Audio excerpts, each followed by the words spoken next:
दोस्तों नमस्कार, मैं हूं विशाल। दोस्तों, चुनाव और राजनीति ये दोनों एक दूसरे से काफ़ी क्लोजली रिलेटेड है, क्योंकि राजनीति की बुनियाद पर ही चुनाव लड़े जाते हैं और चुनाव में हार जीत जो होती है, बाद में ये कहा जाता है कि आपकी राजनीति कुछ इस तरह की थी कि आप जीत गए, या आपकी राजनीति कुछ ऐसी थी कि आप नहीं जीत सके। दरअसल आज हम ये चर्चा क्यों कर रहे हैं? आज हम चर्चा इसलिए कर रहे हैं कि दिल्ली में जल्द ही विधानसभा चुनाव की तारीखों का ऐलान होने वाला है। अभी तारीख का ऐलान हुआ नहीं है। ऐसा माना जा रहा है कि फरवरी में चुनाव हो सकते हैं, लेकिन अभी ही जो इसका रोमांच अपने चरम पर है, क्योंकि आम आदमी पार्टी ने अब तक 2 सूची जारी कर दी है, और जबकि कांग्रेस ने 1 सूची जारी की है, जबकि बीजेपी ने अभी कोई भी सूची जारी नहीं की। लेकिन कांग्रेस की जो पहली सूची जारी हुई है, उस सूची में जो एक नाम है वो है संदीप दीक्षित। काफ़ी चर्चा में है। आपको पता है कि शीला दीक्षित के बेटे हैं संदीप दीक्षित, और कई बार के वो सांसद भी हैं।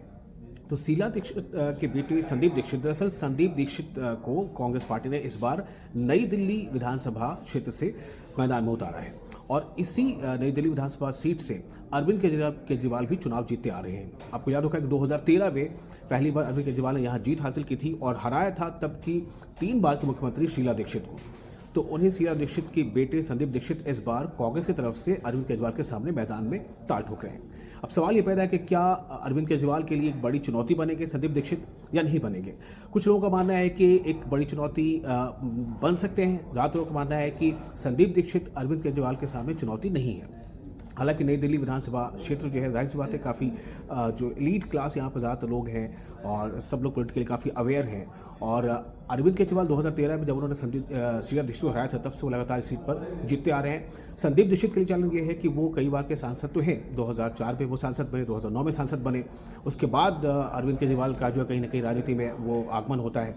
लेकिन एक बात ये है दोनों में कॉमन कि दोनों ही राजनीति में आने से पहले NGO के लिए काम करते थे। तो एक बात यहाँ कॉमन आती है। दूसरी बात अब यह है कि क्या जो संदीप दीक्षित के साथ शीला दीक्षित की जो विरासत है, क्या वो उनको फ़ायदा पहुँचा पाएगा? हालांकि संदीप दीक्षित के बारे में जब उनसे इस बारे में सवाल किया, उनका कहना है कि शीला दीक्षित की विरासत हमारे लिए भी है और पूरी पार्टी के लिए भी है।